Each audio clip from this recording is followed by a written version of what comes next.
this just in, the sky is falling. Okay, the sky's not falling, just stuff's in the sky is falling.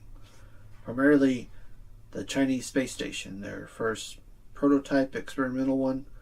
It's called Tiangong 1. It translates to Heavenly Palace 1. And it is falling out of the sky, folks. They launched it in 2011. And it was sort of a prototype experimental thing just to do some basic stuff. Had about a 2-year life expectancy. That's what they were figuring on using it for. They docked an unmanned ship and then 2 manned missions to it. And they extended its stay up in space for a couple more years. And I think that was more just to test the long-term durability of the design and some of the other technology and stuff.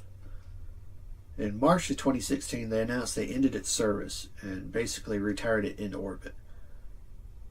They also said that the telemetry link with it was no longer functioning, which meant basically they couldn't communicate with it. I remember reading some stuff from back then that some satellite watching groups, or groups that watch for satellites and asteroids and things, said it was spinning out of control.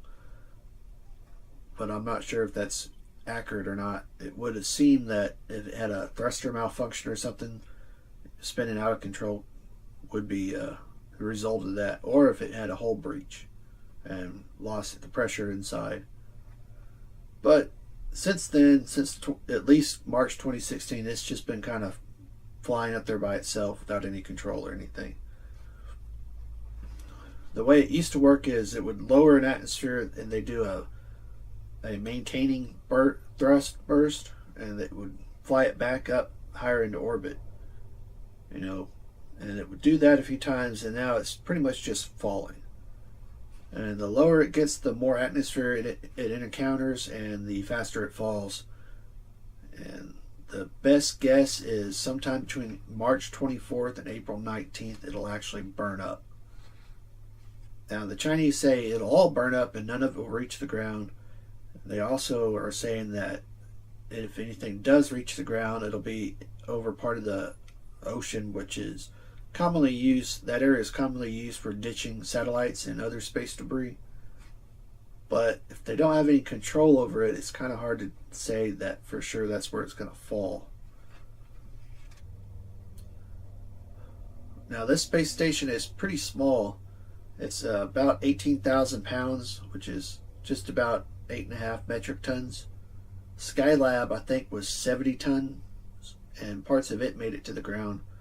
Parts of Mir made it to the ground, though Mir was much bigger than that, than both of these. This is about the same size as a Soyuz dimensionally, or the I think it's the Guangzhou spacecraft that the Chinese use, which is based heavily off the Soyuz. So it's about the size of that. Normally on the Soyuz, it's got 3 major components, and 2 of them burn up, and only the reentry capsule makes it to the ground. But that's a very controlled descent, and this is pretty much coming in ballistic. So there's a good chance parts of it might make it to the ground. Thruster components, the more dense, maybe airlock parts, things like that, might actually make it to the ground. There's a pretty wide area where it's supposed to land. I think it's the 42nd north and 42nd south parallels, which is pretty much its entire orbit. And there's a area in there on the edges where it's more likely to enter the atmosphere or actually start burning up. But there's no real way to know exactly where it's going to fall. Now the chances of actually getting hit by part of this is you're more likely to win the Powerball jackpot lottery than get hit by a piece of this, but it only takes once. It's like the Powerball, you only got to win it once. But it should be pretty interesting. If we get real lucky, it'll come in at night, and it'll put out a pretty neat fire show burning up. I would assume that pieces of it would cause an air traffic hazard for high level passenger liners and things. But it should be pretty impressive when it burns up. There's a lot of material there. It's pretty decent size. It's about the size of a school bus or so. It should be pretty neat. Like I said, we're not sure exactly what day it's going to actually crash on. I've heard first week of April is a pretty good guess. I'm going to go with April 9th is my guess. If anyone else has one, put it in the comments and see if anybody's right.